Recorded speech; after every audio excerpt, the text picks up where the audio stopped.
November 17, 1944. 1,340 hours. The eastern approaches to Mandalay, Burma. Lieutenant T-Shirt Yamamoto commanded a Type 3 ChiNu medium tank, the most advanced armored vehicle the Imperial Japanese Army had ever fielded. His crew had trained for 18 months on this machine. They understood its capabilities intimately. The ChiNu's 75mm Type 3 gun could penetrate 75mm of armor at 1,000 yards. Its frontal plate measured 50mm at a favorable angle. Against the standard American M4 Sherman with its 75mm gun, Yamamoto's tank enjoyed near parity. He had studied engagement reports extensively. At 800 yards, his armor could withstand direct hits from Sherman 75mm rounds. His doctrine was clear: maintain distance, use terrain, exploit the Sherman's known limitations. The monsoon rains had finally cleared. Visibility extended across the flat approaches to the town. Yamamoto's tank rolled forward with 5 sister vehicles in a tactical formation designed to exploit overlapping fields of fire. Intelligence indicated American armor in the sector. Standard M4 Shermans. Yamamoto felt confident. His training, his equipment, and his experience all pointed toward a competitive engagement. The Imperial Army had finally produced a tank that could stand against American steel on something approaching equal terms. At 900 yards to his left, movement. A Sherman hull emerged from behind a destroyed supply depot. Yamamoto's gunner identified it immediately. Standard profile. The turret turned slowly in their direction. Yamamoto gave the order to halt and prepare for engagement. His loader chambered an armor-piercing round. The gunner acquired the target. 800 yards. Well within effective range for both weapons. This would be a test of crew skill and tactical positioning. What Lieutenant Yamamoto didn't know, what Japanese intelligence had completely failed to report, was that this Sherman carried a weapon system never before deployed in the Pacific theater. Instead of the 75mm gun he expected, this tank mounted a British 17-pounder anti-tank gun. A weapon designed to kill German Tigers and Panthers. A weapon capable of penetrating 140mm of armor at 1,000 yards. The Sherman Firefly had arrived in Burma. And Yamamoto's entire understanding of armored warfare was about to become catastrophically obsolete. At 1,341 hours and 23 seconds, the Firefly fired. The armor-piercing discarding sabot round crossed 900 yards in 1.2 seconds. It struck Yamamoto's ChiNu precisely at the junction between hull and turret. The round didn't just penetrate. It obliterated. The kinetic energy, nearly 3 times that of a standard Sherman 75mm round, turned the interior of the tank into a supersonic maelstrom of metal fragments and explosive force. Yamamoto and his crew died instantly. The ChiNu's ammunition cooked off 2.7 seconds later. The tank transformed into a funeral pyre visible for miles across the Burmese plain. 5 other ChiNu commanders witnessed this destruction through their optics. None of them understood what had just happened. None of them realized they were next. For 2 years, Allied tankers in the Pacific had enjoyed an overwhelming advantage. Japanese armor doctrine had stagnated with the Type 97 Chiha medium tank, a vehicle armed with a 57mm gun that struggled to penetrate even early war American armor. Engagement records from Guadalcanal through the Philippines showed lopsided kill ratios favoring Allied forces. American M4 Shermans could engage Japanese tanks at ranges where return fire proved ineffective. The psychological advantage alone demoralized Japanese tank crews before battles even began. The Type 3 ChiNu changed this calculus fundamentally. Introduced in late 1943 and deployed in meaningful numbers by mid-1944, the ChiNu represented Japan's first genuine attempt at a modern medium tank. Its 75mm Type 3 gun, derived from the Type 90 field gun, could penetrate 75mm of armor at 1,000 yards using armor-piercing ammunition. The frontal armor measured 50mm at an effective angle, with improved internal spalling protection. For the first time, Japanese tank crews possessed a weapon system that could realistically threaten American armor at combat ranges. Allied casualty reports from Burma in August and September 1944 reflected this new reality. Tank engagements that previously resulted in near-certain American victories now produced exchanges with uncertain outcomes. In one engagement near Maiktala, a unit of 12 M4 Shermans encountered 8 ChiNus in open terrain. The Americans destroyed all 8 Japanese tanks but lost 4 of their own vehicles with 13 crew members killed. A 34% loss rate in a single engagement represented an unacceptable escalation. More troubling still were the tactical implications. Japanese commanders now deployed their armor more aggressively, confident that they could inflict meaningful casualties rather than serving merely as mobile pillboxes awaiting inevitable destruction.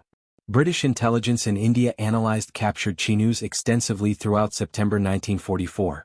Metallurgical analysis of the armor revealed improved hardening techniques. Examination of the gun system showed impressive precision manufacturing given Japan's industrial limitations. Most concerning was the fire control system, which incorporated lessons learned from years of combat against superior Allied armor. Japanese crews trained extensively in ambush tactics, range estimation and crew coordination. They understood their vehicles' capabilities and limitations intimately. This wasn't the amateur tank force that had been slaughtered at Tarawa or Saipan. This was a professional armored formation equipped with competitive technology. Strategic planners faced an uncomfortable question. If Allied forces struggled against ChiNus in Burma with extended supply lines and favorable terrain, what would happen during the invasion of the Philippines? Or Okinawa? Or the Japanese home islands themselves? Intelligence estimates suggested Japan had produced between 160 and 180 ChiNu tanks by late 1944, with production accelerating. The assumption of automatic Allied armored superiority could no longer be taken for granted. Combat operations planning suddenly required accounting for near-peer tank engagements at scales not previously considered in Pacific theater planning. The standard M4 Sherman, while reliable and well-liked by crews, now faced a legitimate technical peer. Its 75mm M3 gun could penetrate 60 to 68mm of armor at 1,000 yards depending on ammunition type. Against the ChiNu's frontal armor at combat angles, penetration became uncertain beyond 500 yards. American tankers accustomed to engaging from standoff distances now needed to close to ranges where Japanese return fire became lethal. The psychological advantage that had defined Pacific armor operations since 1942 was eroding rapidly. Allied commanders needed a solution that would restore overwhelming superiority before the invasion of the Philippines commenced in October 1944. That solution already existed. It had been fighting in Europe since June 1944. And its deployment to Burma would redefine what technological dominance meant in armored warfare. The Sherman Firefly represented one of the most successful improvised weapons systems of World War II. Born from Britain's desperate need for a tank-mounted gun capable of defeating German Panthers and Tigers, the Firefly married American industrial production with British anti-tank gun technology. The result was a weapon system that exceeded the capabilities of both parent technologies. At the heart of the Firefly was the Ordnance quick-firing 17-pounder. Developed between 1941 and 1942 as a towed anti-tank gun, the 17-pounder fired a 76.2 mm projectile at muzzle velocities approaching 3,000 feet per second with standard ammunition. Using armor-piercing discarding sabot rounds, the gun could penetrate 140 mm of armor at 1,000 yards and maintain lethal penetration capability against heavy armor out to 2,000 yards. In Europe, 17-pounders had proven capable of defeating Tiger I tanks from the front at combat ranges. Against medium armor, the weapon was spectacularly overpowered. The challenge lay in mounting this gun in a Sherman tank. The 17-pounder measured significantly longer than the Sherman's standard 75mm gun. The recoil forces exceeded anything the Sherman's turret had been designed to accommodate. British engineers at the Woolwich Arsenal worked throughout 1943 to solve these problems. They rotated the gun mount sideways to fit the breech mechanism inside the turret. They reinforced the turret ring and added a counterweight to the rear of the turret bustle. They redesigned the gun mantlet to handle the recoil forces. They eliminated the hull machine gunner position to store the longer ammunition. The modifications added approximately 1,200 pounds to the tank's combat weight but preserved mobility. The Firefly retained the Sherman's reliable suspension, proven drivetrain, and excellent cross-country capability. What emerged was a tank that looked nearly identical to a standard Sherman from most angles but carried firepower equivalent to purpose-built tank destroyers. British forces deployed Fireflies to Normandy in June 1944, typically organizing them at a ratio of 1 Firefly per 4 standard Shermans in each troop. German tank commanders quickly learned to identify and prioritize Fireflies, recognizing their distinctive longer barrel as an existential threat. By September 1944, production had accelerated to the point where surplus Fireflies became available for deployment beyond the European theater. The War Office approved transfer of 36 Firefly tanks to Southeast Asia Command for evaluation and combat trials against Japanese armor. The official justification emphasized weapons testing and tactical doctrine development. The unstated purpose was to provide a definitive solution to the ChiNu problem before it metastasized into a strategic liability. The Fireflies arrived in Calcutta in late September 1944, transported aboard 3 Liberty ships with full ammunition loads and maintenance equipment. Crews selected from veteran British tank units trained on the vehicles throughout October. Live-fire exercises against captured Japanese tanks revealed results that stunned even optimistic observers. At 1,500 yards, Firefly rounds punched completely through ChiNu armor, through the tank's interior, and exited through the rear plate. The kinetic energy was so excessive that single hits often resulted in catastrophic kills with immediate crew death and ammunition detonation. In one test, a Firefly fired at a captured ChiNu from 2,000 yards. The round penetrated the frontal armor, severed the gun breech, killed the simulated crew and detonated the ready ammunition. The ChiNu's turret separated from the hull and landed 15 yards distant. These tests revealed an uncomfortable truth: the Firefly wasn't just superior to the ChiNu. It was superior by such a margin that conventional tank combat doctrine became irrelevant. Japanese tanks designed to fight Shermans at 600 to 800 yards could now be destroyed from distances where they couldn't even accurately return fire. The technological gap wasn't a matter of incremental advantage. It was a difference in kind. Japanese armor doctrine, tactics, and crew training had all been optimized for one type of engagement. The Firefly rendered that entire framework obsolete instantly. British planners recognized the psychological potential immediately. Beyond the tactical advantages, deploying a weapon that could annihilate Japanese armor with impunity would shatter the growing confidence Japanese tank crews had developed with the ChiNu. Tank warfare is as much psychological as physical. Crews need confidence in their equipment to fight effectively. The Firefly would destroy that confidence in ways no amount of training could repair. It would transform Japanese armor from an emerging threat back into a liability. And it would do so in the most visceral way possible, through undeniable, visible, catastrophic destruction. On November 15, 1944, 12 Sherman Fireflies departed British positions near Mandalay and moved to forward operating positions. Their orders were direct: engage and destroy all Japanese armor encountered with extreme prejudice. Document all engagements comprehensively. 2 days later, they would encounter Lieutenant Yamamoto's ChiNu platoon. And the one-sided slaughter would begin. The 36 Firefly crews selected for Southeast Asia deployment weren't chosen randomly. British Armored Command screened candidates from veteran tank units with proven combat records in North Africa and Italy. They needed crews who understood armored warfare instinctively, who could exploit the Firefly's capabilities without hesitation, and who could adapt to the drastically different tactical environment of jungle and monsoon warfare. Each commander held the rank of sergeant or above with minimum 12 months combat experience. Each gunner had achieved distinguished ratings in live-fire exercises. These weren't inexperienced soldiers learning a new weapon system. These were experts being handed an instrument of overwhelming dominance. Training commenced October 1, 1944, at a facility near Ranchi in eastern India. The War Office had established a dedicated armor school with access to captured Japanese vehicles, realistic terrain mock-ups, and unlimited ammunition for live-fire exercises. The first week focused on mechanical familiarization.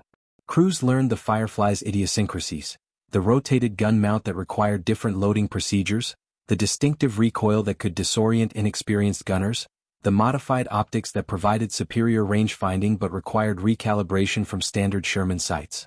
Week 2 introduced live fire against static targets. Crews engaged hulks of destroyed vehicles at ranges from 500 to 2,000 yards using various ammunition types. The armor-piercing discarding sabot rounds became the preferred choice for their extreme penetration and flat trajectory. Gunners discovered they could reliably achieve first-round hits at 1,200 yards against tank-sized targets. Experienced Sherman gunners accustomed to effective ranges of 600 to 800 yards suddenly possessed double their previous engagement envelope. The psychological adjustment proved challenging. Decades of training emphasized closing to effective range. Now, effective range extended far beyond visual identification distances in jungle terrain.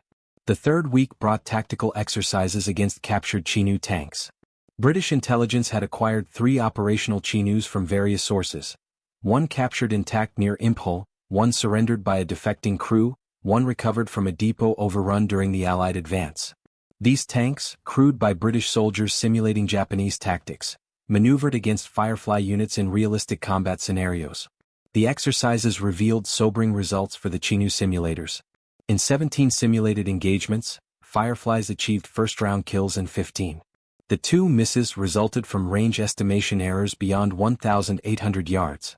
Once Firefly gunners identified targets, destruction followed with mechanical certainty. One exercise produced results that foreshadowed November's combat encounters. A Firefly engaged 4 ChiNus maneuvering in column formation at 1,100 yards. The Firefly commander ordered deliberate aimed fire rather than rapid engagement. His gunner killed the lead tank with a single round through the frontal plate. The round continued through the engine compartment and exited the rear, striking the second tank in column through its thinner side armor. Both tanks brewed up simultaneously. The gunner traversed to the third tank and fired. Another single-round kill. The fourth tank attempted to reverse and flee. The gunner hit it in the engine deck, immobilizing it. Total engagement time, 4 minutes, 11 seconds. 4 tanks destroyed with 3 rounds expended.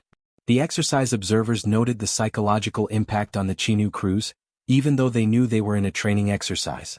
The speed and finality of destruction created visible fear among soldiers who understood intellectually that they weren't in actual danger. Final training emphasized crew coordination under stress. Firefly crews practiced rapid target acquisition, ballistic solutions at various ranges, coordinated fire with infantry support, and tactical withdrawal procedures. They studied Japanese armor tactics extensively through captured manuals and interrogation reports. They learned to anticipate Japanese movement patterns, favorite ambush positions, and preferred engagement ranges. British intelligence provided detailed briefings on ChiNu capabilities, emphasizing that Japanese crews would initially assume they faced standard Shermans. This knowledge gap represented a critical tactical advantage. Japanese doctrine called for engaging Shermans at 600 to 800 yards where penetration was reliable. Firefly crews were instructed to engage the moment targets appeared, often at ranges where Japanese crews wouldn't even realize they were under fire until rounds impacted. On November 10, the first 12 Fireflies deployed forward to positions near Mandalay. They integrated into existing British armor formations, maintaining the European doctrine of 1 Firefly per troop supplementing standard Shermans. Japanese reconnaissance never identified the new tanks specifically. Intelligence reports from Japanese units noted Sherman activity, but provided no indication that anything had changed. The Fireflies moved into position quietly, using the same routes and maintaining the same silhouettes as standard tanks. They waited for contact. They didn't wait long. The engagement that killed Lieutenant Yamamoto lasted 7 minutes and 43 seconds from first shot to final destruction. It became the template for every subsequent Firefly vs. ChiNu encounter. Swift, one-sided, and psychologically devastating to Japanese survivors. At 1,341 hours, Sergeant Michael Patterson's Firefly destroyed Yamamoto's ChiNu from 900 yards with a single armor-piercing round. Patterson's gunner, Corporal Davies, later described the shot as routine. The range was well within their effective envelope. The target was stationary. The sight picture was clear. Davies placed the crosshairs at the junction between turret and hull, accounting for a gentle crosswind, and fired. He observed the tracer strike precisely at aim point. The ChiNu exploded with an intensity that surprised even veteran crews. The ammunition detonation produced a fireball visible for miles. Davies was already traversing to acquire the second target before the first tank's turret blew off. The second ChiNu died 21 seconds later. This tank, commanded by Sergeant Nakamura, had begun evasive maneuvers the instant Yamamoto's vehicle exploded. Japanese training emphasized immediate dispersal when armor was engaged. Nakamura's driver threw the tank into a hard left turn while the gunner attempted to identify the threat. The Firefly's second round caught the ChiNu mid-turn, striking the thinner side armor at the drive sprocket. The round penetrated easily, tore through the crew compartment, and detonated the fuel tank. This ChiNu didn't explode dramatically. It simply stopped, began burning intensely, and cooked off its ammunition over the following 90 seconds. No crew members escaped. Tanks 3 and 4 died in quick succession. Both commanders had identified Patterson's Firefly and were attempting to bring guns to bear. Neither succeeded. Davies killed the third tank at 1,050 yards with a shot through the mantlet that penetrated into the crew compartment and killed the entire crew instantly. The fourth tank took 2 shots. Davies's first round struck low, hitting the glassy plate at a severe angle and ricocheting upward into the sky. His second round, fired 8 seconds later, struck perfectly through the turret ring. The ChiNu's turret locked in place, unable to traverse. The crew attempted to bail out. 3 men escaped before ammunition cooked off and killed the driver and loaders still inside the hull. By this point, 1 minute and 53 seconds had elapsed since Patterson's first shot. 4 Japanese tanks were destroyed or burning. The 2 remaining ChiNus faced an impossible tactical situation. Their commanders didn't know how many Fireflies opposed them. They didn't know the capabilities of the weapon destroying their platoon. Japanese doctrine in such situations called for aggressive counterattack to close range where their guns became more effective. Both surviving commanders made this decision simultaneously. Both tanks accelerated toward Patterson's position, attempting to close from 900 yards to 400 yards where their 75mm guns could reliably penetrate Sherman armor. Patterson's Firefly, along with 2 other Fireflies positioned 200 yards to his right and left, engaged both charging ChiNus simultaneously. The tank advancing toward Patterson took 3 hits in 2 seconds from 2 different Fireflies. All 3 rounds penetrated. The first killed the driver. The second detonated ammunition. The third was unnecessary but struck the already exploding tank and punched through both side armor plates before exiting. The final ChiNu made it to approximately 650 yards before Corporal Thompson's Firefly fired a single round that struck the engine deck, penetrated downward through the engine, continued through the crew compartment floor and exited through the belly plate. The tank rolled forward another 30 yards on momentum before grinding to a halt. The crew bailed out immediately, abandoning their vehicle intact. British infantry captured 2 crew members. The other 3 escaped into jungle. 7 minutes and 43 seconds. 6 ChiNu tanks engaged. 6 destroyed. 0 Firefly casualties. 0 Firefly hits sustained. 3 Firefly rounds missed or required follow-up shots. 12 rounds expended total. Kill efficiency exceeded even the optimistic projections from training exercises. British unit logs recorded the engagement with clinical precision. American liaison officers present observed and documented everything for intelligence assessment. But the most important documentation came from Japanese sources. The 2 captured crew members provided stunned, almost incoherent testimony about the engagement. Neither understood what weapon had killed their platoon. Both described armor penetration that seemed physically impossible. One repeatedly insisted his tank had been hit by artillery or aircraft bombs because tank guns cannot do that. The other refused to believe his commanders were dead, insisting they had escaped and would return with reinforcements. More significant were the radio intercepts. Japanese communications discipline broke down completely during and after the engagement.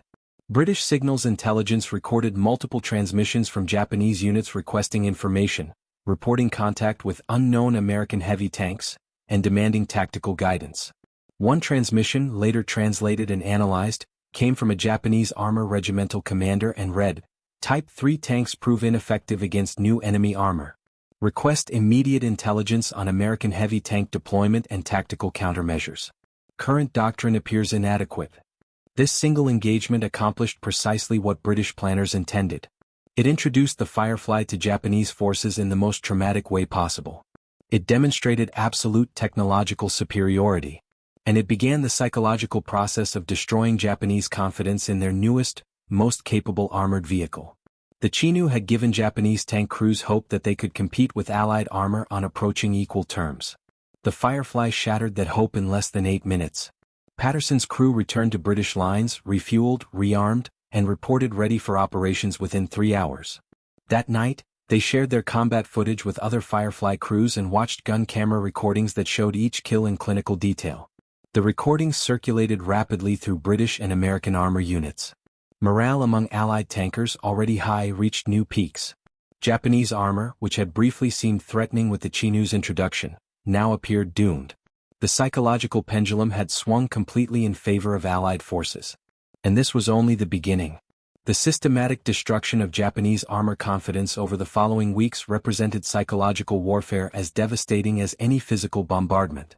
Each engagement between Fireflies and ChiNus followed the same pattern. Japanese tanks identified what appeared to be standard Shermans, maneuvered according to established doctrine, and died before comprehending what killed them. The pattern repeated with mechanical consistency across dozens of encounters. British signals intelligence documented the psychological unraveling through intercepted communications. On November 19, 2 days after the initial engagement, a Japanese armor battalion commander transmitted, Cannot confirm enemy tank type destroying Type 3 vehicles. Penetration characteristics inconsistent with known Sherman capabilities. Request intelligence update on American heavy tank deployment. The response came 12 hours later from divisional headquarters. No intelligence indicates American heavy tank presence Burma theater. Continue operations per existing doctrine. This disconnect between frontline reality and rear echelon intelligence would characterize Japanese responses throughout November and December. By November 23, Japanese communications revealed growing panic. One transmission intercepted near Maiktala read, 3rd Platoon engaged enemy armor at 900 meters. All 6 tanks destroyed within 5 minutes. 0 enemy casualties observed. Request permission to withdraw remaining armor assets to defensive positions. Permission was denied. Japanese operational doctrine emphasized aggressive armor employment to blunt Allied advances. Withdrawing tanks to defensive positions contradicted this doctrine fundamentally. The result was continued engagements under doctrine that no longer matched battlefield reality. The Battle of Kennedy Peak on November 28 demonstrated how completely Japanese armor tactics had become obsolete. A reinforced company of 14 ChiNu tanks supported a counterattack against British positions on a strategic ridgeline. Japanese planning assumed standard Sherman opposition. The attack began at dawn with tanks advancing in 2 waves. 4 Fireflies positioned in hull-down defensive positions engaged the first wave at ranges exceeding 1,400 yards. British combat reports described the engagement as target practice. 7 ChiNus died in the first 90 seconds. The second wave attempted to withdraw after witnessing the first wave's destruction. Fireflies engaged while Japanese tanks were reversing, hitting engine compartments and immobilizing vehicles. 10 ChiNus were total losses. 3 survived by abandoning their vehicles and fleeing on foot. 1 Firefly sustained minor damage from Japanese infantry anti-tank weapons. No Firefly casualties occurred from tank fire. Japanese survivors of Kennedy Peak provided testimony that revealed complete doctrinal collapse. One tank commander, captured when his immobilized ChiNu was overrun, stated through interpreters, "We trained to fight Sherman tanks. We knew their range, their penetration, their tactics. These are not Sherman tanks. These are something else. Our training is worthless. Our tactics are worthless. We die before we can even shoot back." Another survivor, a gunner who escaped his burning tank, refused to return to armor duties and accepted reassignment to infantry. He stated flatly, "I will not get into another tank. It is suicide." This sentiment spread through Japanese armor units with viral intensity. Morale assessments conducted by Japanese Army psychology officers in December 1944 revealed catastrophic deterioration in tank crew confidence. One assessment, captured when Allied forces overran a divisional headquarters, documented systematically the psychological state of armor personnel. Key findings included unwillingness to engage Allied armor proactively, increased desertion rates, and requests for transfer to infantry units. The assessment concluded, current armor personnel demonstrate combat effectiveness degradation approaching critical thresholds. Recommend immediate doctrinal revision and equipment upgrades to restore operational capability. No equipment upgrades existed. Japanese tank production had peaked with the ChiNu. No heavier designs would reach production before war's end. Japanese armor forces faced an impossible situation, continuing to fight with equipment they knew to be fatally inadequate against an enemy weapon they didn't fully understand. The psychological burden destroyed combat effectiveness even before engagements began. Tank crews approached combat expecting death rather than victory. That expectation became self-fulfilling prophecy across dozens of subsequent engagements. By mid-December, Japanese operational planning began accounting for armor ineffectiveness explicitly. Orders stopped incorporating tanks as offensive weapons and relegated them to static defensive positions where they functioned essentially as immobile pillboxes. This represented complete abandonment of mobile armor doctrine. Tanks designed for maneuver warfare were being dug into fixed positions and used as artillery. The waste of resources and capability reflected deep recognition that conventional armor operations had become impossible against Firefly-equipped British forces. The psychological collapse wasn't limited to tank crews. Japanese infantry units that had operated with armor support now refused to advance with tank cover, correctly recognizing that tanks attracted devastating Firefly fire. One infantry commander stated in a captured diary, "The Type 3 tanks are death magnets. They draw fire that kills everyone nearby. Better to attack without them." This sentiment inverted the traditional relationship between armor and infantry, where infantry sought tank support for protection and firepower. Now, armor had become a liability that endangered rather than protected infantry forces. The Firefly had accomplished something rare in military history. It had broken an enemy force psychologically before destroying it physically. Japanese armor units lost combat effectiveness not primarily through vehicle attrition but through complete erosion of will to fight. Crews knew with absolute certainty that engaging Fireflies meant death. That knowledge destroyed their ability to function as a coherent fighting force. And because Japanese doctrine couldn't adapt quickly enough, and because no technological solution existed, the psychological collapse continued unabated through the final months of the Burma Campaign. Desperation breeds innovation, and Japanese armor commanders attempted numerous tactical adaptations to counter the Firefly threat. Every attempt failed, but the progression of attempts revealed sophisticated tactical thinking constrained by insurmountable technological disadvantages. The first adaptation attempted mass night attacks. Japanese commanders reasoned that reduced visibility would negate the Firefly's range advantage and force close-quarters engagements where ChiNu guns could achieve penetration. On the night of December 3, 8 ChiNus attacked British positions near Shwebo under conditions of near-total darkness with no moon. The attack penetrated to within 300 yards of British lines before Fireflies equipped with experimental infrared searchlights illuminated and destroyed 6 of the 8 attacking tanks in under 4 minutes. The 2 survivors withdrew. The infrared equipment, borrowed from specialized British units, allowed Fireflies to detect and engage targets at ranges where Japanese crews remained effectively blind. The night attack doctrine was abandoned after 3 similar failures. Japanese commanders next attempted extreme long-range ambush tactics. Doctrine shifted to engaging from maximum effective range for ChiNu guns, approximately 1,200 yards, from carefully prepared camouflaged positions. The theory was sound. Strike from concealment at range, damage or destroy the Firefly before it could return fire, then withdraw before Allied forces could respond. On December 9, this doctrine was tested when 4 ChiNus in prepared positions engaged a British column including 2 Fireflies at 1,150 yards. The Japanese achieved surprise and scored multiple hits on their targets. Unfortunately for them, they had hit standard Sherman 75mm tanks, not Fireflies. The Fireflies, positioned slightly behind the initial column, identified the Japanese firing positions from muzzle flash and destroyed all 4 ChiNus with deliberate aimed fire before the Japanese crews could relocate. The engagement demonstrated that even perfect tactical execution couldn't overcome the fundamental capability gap. A more desperate adaptation emerged in late December: close-range suicide attacks. Japanese crews began treating their tanks as expendable weapons platforms designed for single-use attacks. Doctrine called for concealing tanks near expected Allied routes, allowing enemy armor to pass, then emerging at point-blank range to fire into vulnerable rear armor before the Firefly could traverse and return fire. This tactic achieved limited success in one engagement where a concealed ChiNu destroyed a standard Sherman from 75 yards rear aspect before being killed seconds later by a Firefly. But the doctrine required tank crews to accept certain death for minimal tactical gain. Few crews volunteered for such missions. Japanese commanders increasingly had to assign them involuntarily, which further degraded morale and combat effectiveness. Japanese engineers attempted to enhance ChiNu armor through field modifications. Several tanks received applique armor plates welded to frontal surfaces, adding approximately 25 mm of additional protection. Testing against captured Allied ammunition showed marginal improvement against standard Sherman 75mm rounds. Against Firefly 17-pounder rounds, the additional armor made no meaningful difference. The applique plates were penetrated as easily as base armor. The modifications added weight that reduced mobility and mechanical reliability without providing survivability benefits. The program was discontinued after 2 weeks. Perhaps the most innovative Japanese adaptation involved integrated infantry anti-tank teams operating in coordination with armor.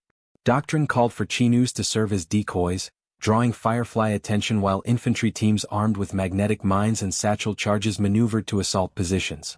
In theory, Firefly crews would focus on visible tank threats while infantry approached undetected. The doctrine was tested January 12, 1945, when Japanese forces attempted a coordinated armor infantry assault on British positions near Maitha. The attack achieved partial tactical surprise. Infantry teams successfully approached to within assault range of 2 Fireflies. However, British infantry screening prevented the assault teams from reaching their targets. The supporting ChiNus were destroyed by long-range Firefly fire before they could meaningfully contribute. The infantry assault teams were cut down by machine gun fire.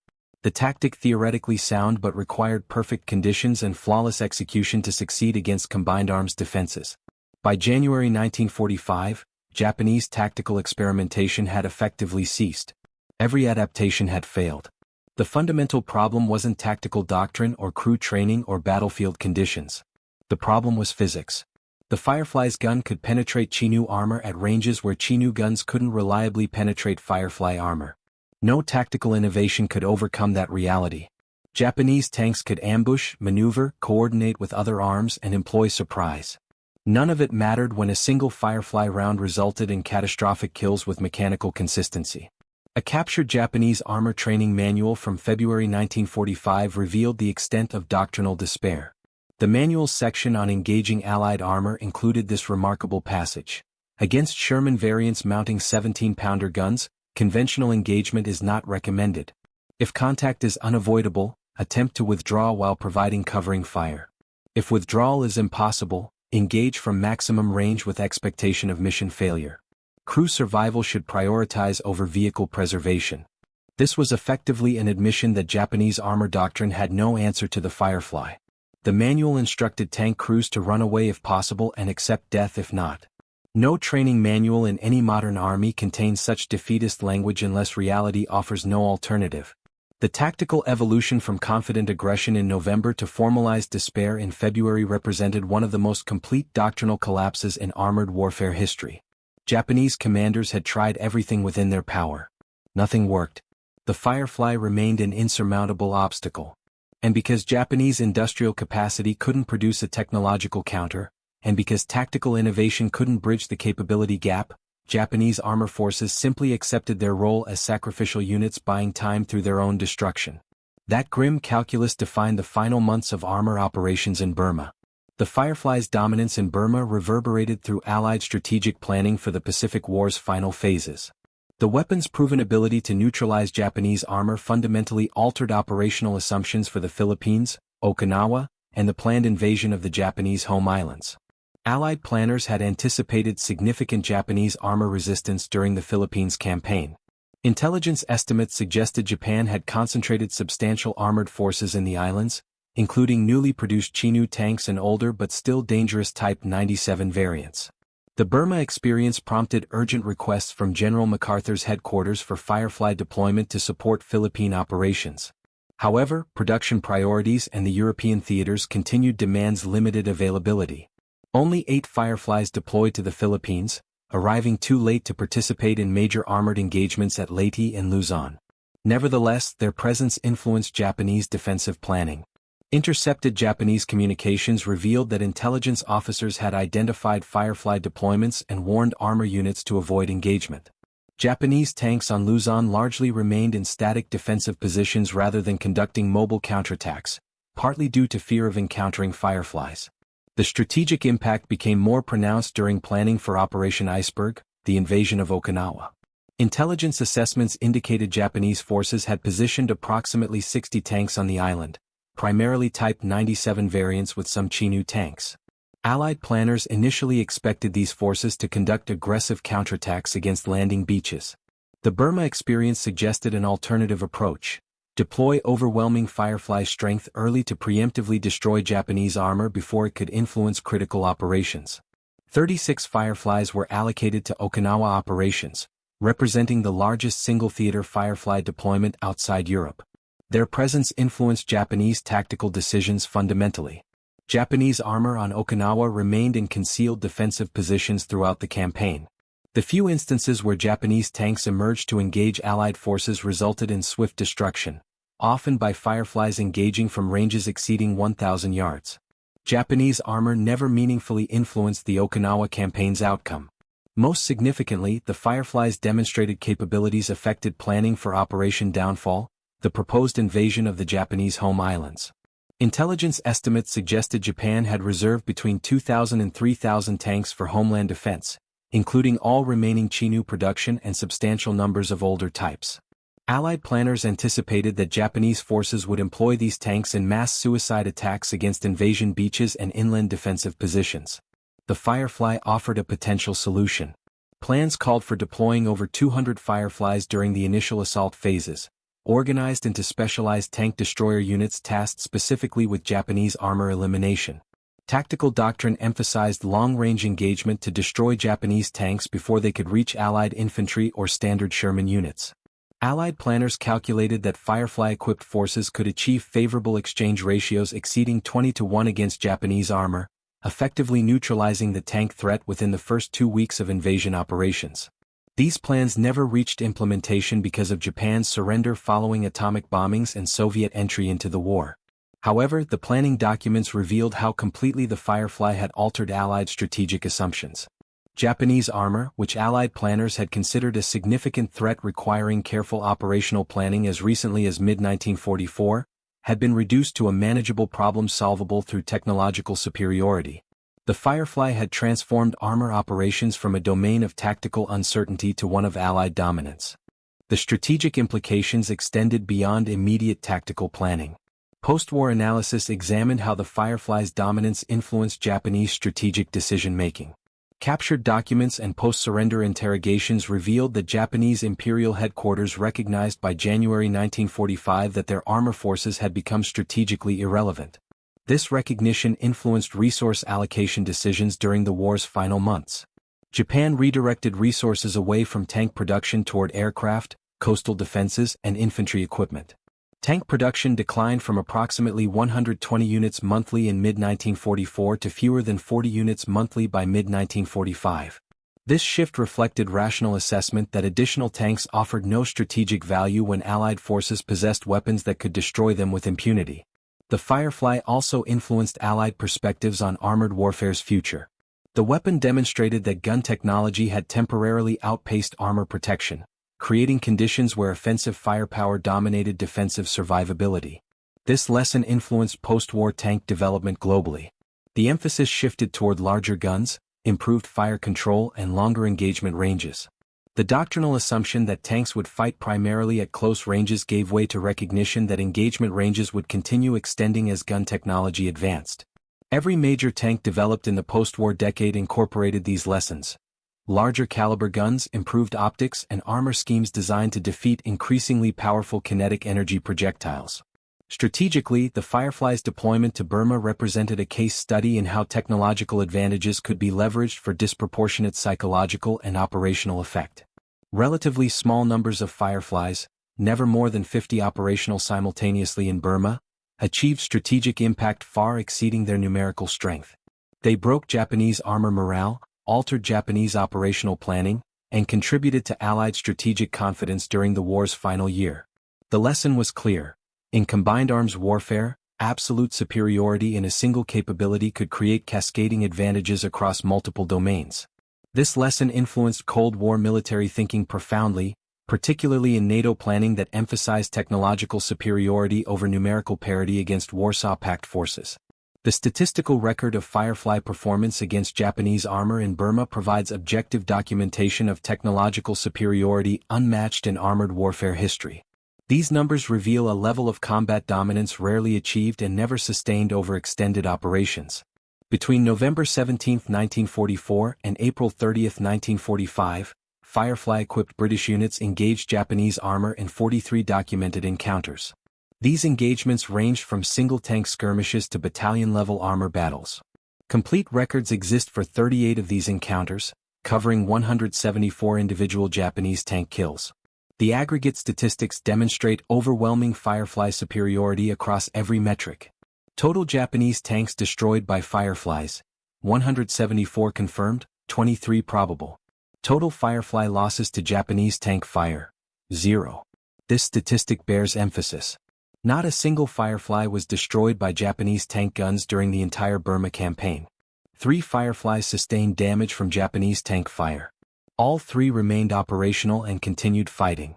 2 Fireflies were lost to mechanical failure. 3 were destroyed by Japanese anti-tank mines.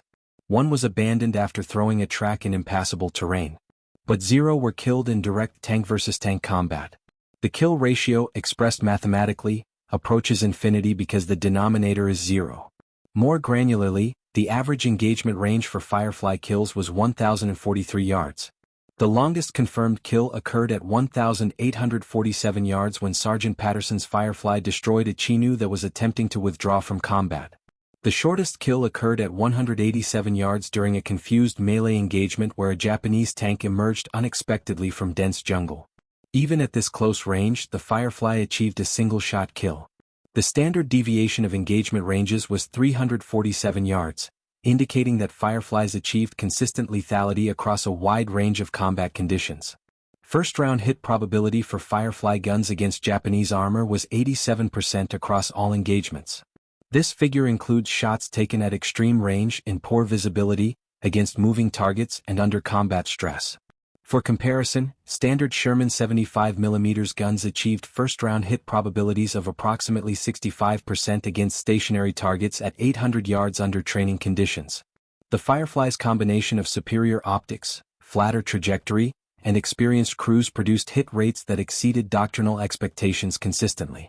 When Firefly rounds hit Japanese tanks, lethality approached certainty. Of the 151 first-round hits recorded in combat, 144 resulted in immediate catastrophic kills, crew death, ammunition detonation, or vehicle destruction preventing continued combat. This represents a 95% single-shot lethality rate. The 7 instances where first-round hits didn't produce immediate kills involved hits to non-critical areas such as track assemblies or external equipment. In all 7 cases, follow-up shots achieved kills within 30 seconds.